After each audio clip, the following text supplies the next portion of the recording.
playoffs. Steph, what were your thoughts on the play where GP2 got injured by Brooks? Steve just said he felt like Brooks broke the code, the player code. What were your thoughts? It was kind of out of line in terms of defenseless player going up for a layup and him taking a huge windup and everything bad that could have happened in that situation did. Knocked him out of the game. You know, see what happens with his injury. It's obviously a tough way to start the game, but we'll see what happens. Obviously, it was definitely, talk about flagrant too, it's definitely one of those, so made the right call there. But I feel bad for GP. Like, this is his time to shine in a series like this. And a play like that knocks him out, so it's tough. Steph, you were right there, and you immediately waved over. I mean, you could tell, I guess, immediately that was problematic for GP2. I was more so making sure. Well, everybody was frustrated about the play. GP's tough, so when you see him in pain like that, you know it's not something light. So, tough situation. So, what happens in the huddle after that? What happens when you guys are you thinking about that? Are you mad? Where does the emotion go after something like that happens? It was like 8-0 at the time, so we're obviously trying to get settled in the game. That play happens, it pisses you off, have a reaction. You understand there's 45 minutes left in the game. You got to kind of try to settle back in emotionally. And we did a really good job until the fourth quarter, where we just had some boneheaded turnovers. Myself, you know, when I got back in, 2 turnovers leads to 2 threes, gets them life. We come back with the lead, and then I know we got to look at our shot selection in terms of making them really guard us, especially if we don't have the 3-ball going. Like, we really tried to force it to happen tonight, and you can live and die by that in terms of, you know, hoping that the dam opens up at some point, and it obviously didn't for us. So we got to understand how to finish a game if we're not shooting the ball well with the type of shots that we're trying to get. 7 of 38 from 3 as a team. I think you were 3 of 11. Did you like the looks you got, or it sounds like you maybe didn't?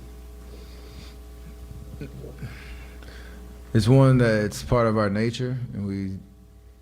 You know, it's who we are, who we have been in terms of, you know, letting it fly all over the court. But there's another level of awareness in terms of, you know, I don't think they really did anything to take us out of those, you know, good possessions. We just either were rushing, trying to force a pass that wasn't there, or the rushing turned into, you know, quick shots that obviously we take them because we think we can make them, but you have to have the awareness of the way that the game is going and what's really going to help us win a game like we had, you know, opportunity to tonight, with Ja doing what he was doing every possession, and he was, you know, he was making us pay on the defensive end.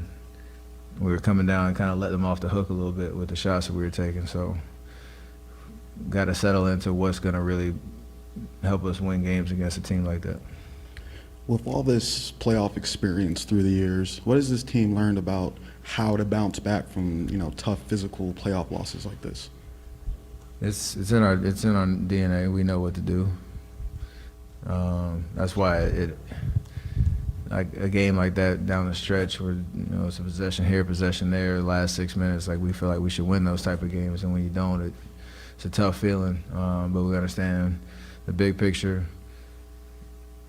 You know, we came, got one, take care of our home court on Saturday.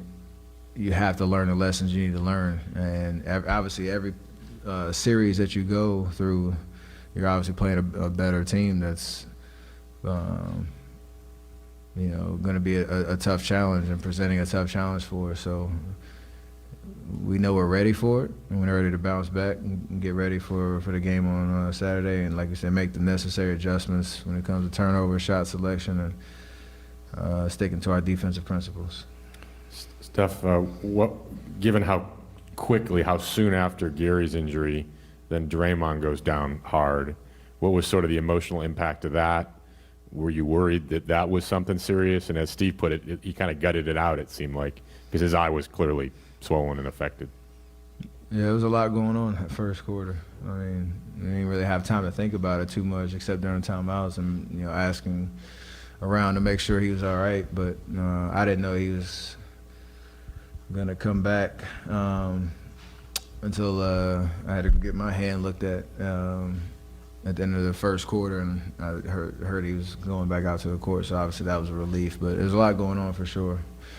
On top of it, they came out with a crazy run to start the game. So we fought, but just didn't get it done. How did Draymond look for the rest of the game? What was that like? Did he seem normal?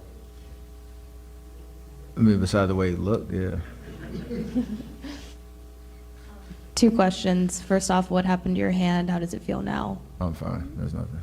Okay. And then as for like with what happened with Gary Payton, knowing that he has a fractured elbow, and also what happened with Draymond having a swollen face, does that add like fuel to the fire going forward? Are you guys going to play a little bit harder knowing that Gary Payton could be missing some significant time? I mean, the loss itself motivates you because we let one get away in terms of some self-inflicted wounds with turnovers and shot selection that are it's gonna be a long 3 days with that feeling, but we understand what we need to do and how we need to play and the things we need to focus on and commit to doing that come Saturday, feed off our home crowd's energy. We've been in a lot of different series that have taken a lot of different twists and turns. And like you say, start on the road. We wish we could have got 2, but we got 1. Make the necessary adjustments, come with the right mentality on Saturday, and just play better. Steph, you and Memphis have been competitive over the last couple of years, but the first 2 games of this series, does it feel like it's ratcheted up to a different level? Are you surprised at all by the intensity and physicality that is happening here?